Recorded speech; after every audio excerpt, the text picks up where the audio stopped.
Name's Daegun Kwon. It's strange how violence remembers you even when you try to forget it. 2 years, 2 quiet, ordinary years since I buried that life. Since I stopped fighting. Since I promised myself that my hands would only lift pens, not fists. But every calm sea hides a storm underneath, and today it decided to wake up. Manhwa's gang had been the loudest in the class since day one. They ran the place like a cheap kingdom, collecting snacks, stealing lunches, laughing like they owned everyone. I kept my head down. I always do. But when they laid hands on Minsu, that quiet kid who didn't even look people in the eye, I saw red. The fight lasted seconds. My body moved on its own, muscle memory sharper than thought. A single strike to the jaw, a knee to the ribs, a sweep. 2 bodies dropped before my brain caught up. The room froze. Then he came in. Red hair, loud swagger, that smirk that only someone who's never been hit properly can wear. Manhwa. He pushed through his own beaten underlings, his voice cutting through the silence. "Who the hell are you causing trouble in my class?" The others laughed nervously. They thought it was going to be fun watching their boss tear me apart. But all I saw was another bully with a reputation built on fear. He walked closer, cracking his neck like a predator showing off. "You dare hurt my boys? Arrogant, aren't you, new kid?" Inside, my heartbeat slowed instead of rising. That's how I know I'm about to fight. Time stretches. Every breath feels heavier. He stopped a few feet away, looking me up and down. "What, you scared already?" I smiled faintly. "Who said I was going to fight?" That threw him off. His friends laughed. I didn't. Because my hands were already ready. When you've lived by violence, your body never unlearns. The stance, the weight on the balls of your feet, the twitch in your shoulders, it's all still there. He moved first. A faint low kick to the groin. Dirty. Reflex kicked in. I lowered my guard to block, only to catch his right hook a second later. A trick. It landed on my cheekbone. Sharp pain flashing through. The crowd cheered. "Nice one, boss." I stumbled back, taking the hit's momentum, letting it bleed out before it could hurt me. He rushed again. I sidestepped, felt the air split beside me, then countered with a sweep. My leg slammed into his calf. Clean contact. Manhwa's balance broke. He wobbled, eyes wide. I grabbed his collar, twisted my hips and threw him against the wall. The impact echoed through the room. "Despicable," I muttered, using that move even though we're both men. He spat blood and grinned. "You got a problem with that? I didn't even hit you yet. That was just a warm-up." He grabbed the dustpan and threw it. I ducked. It crashed into the wall behind me. By the time I looked back, he was already charging again. Reckless, desperate. Same mistake as every amateur who thinks anger equals strength. I slipped aside, parried his fist, let his weight carry him forward, then brought my elbow down across the back of his neck. He hit the floor, gasping, arms flailing. "Stop moving around," he shouted, frustrated. "Then stop swinging like a drunk," I said. He screamed something and lunged, trying to gouge my eyes. Enough.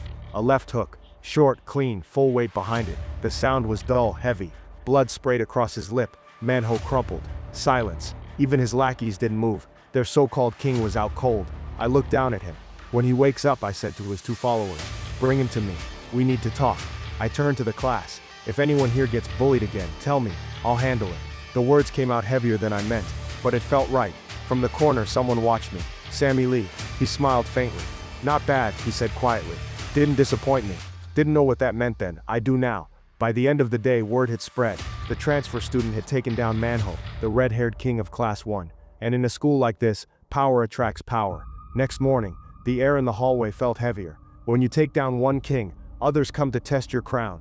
Manhwa sat slumped in his chair, face bruised, ego shattered. His lackeys whispered about revenge, but even they knew none of them could touch me. Then came the next ripple.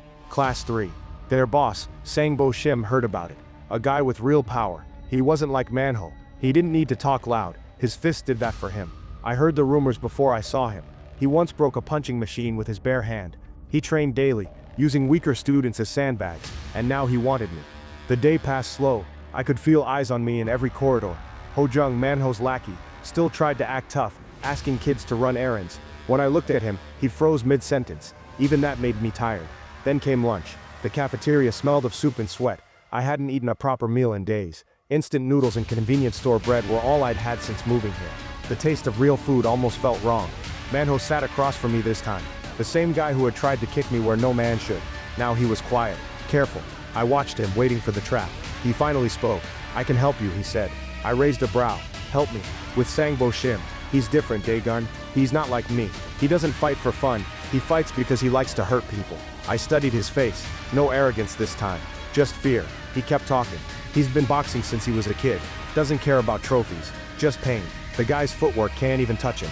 I didn't reply, because deep down I already knew what was coming. Violence doesn't end, it just changes hands. After class, the door slid open. The sound of heavy shoes. Sangbo Shim.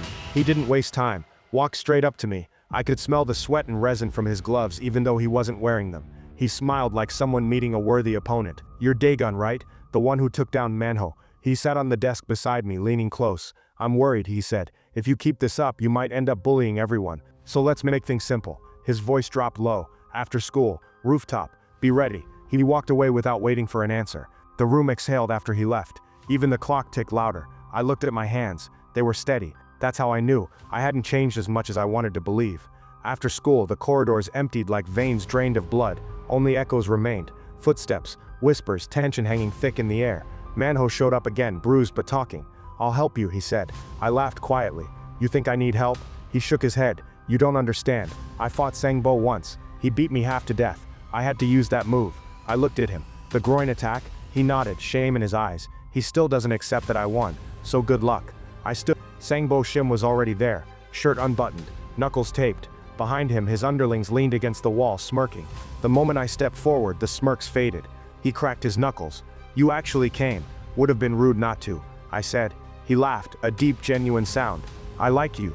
He raised his fists. "Let's see if you're worth the talk." The fight began without a signal. He moved first. Sharp jab, fast footwork. The guy wasn't lying.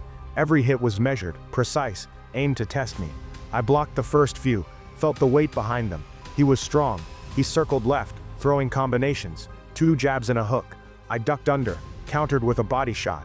He absorbed it like it was nothing. "You hit harder than you look," he said. "Good." He came again. Fast. Too fast. I barely blocked the next hook. My arm stung.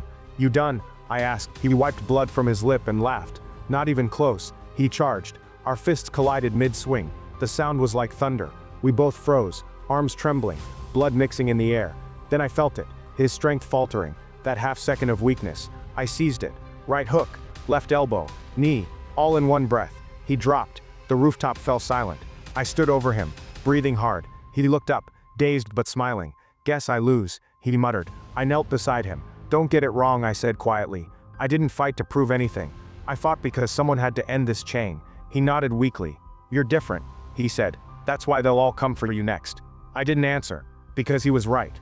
As the wind swept over the rooftop, I looked at my hands again, scarred, steady. Violence never really leaves, it just waits for permission.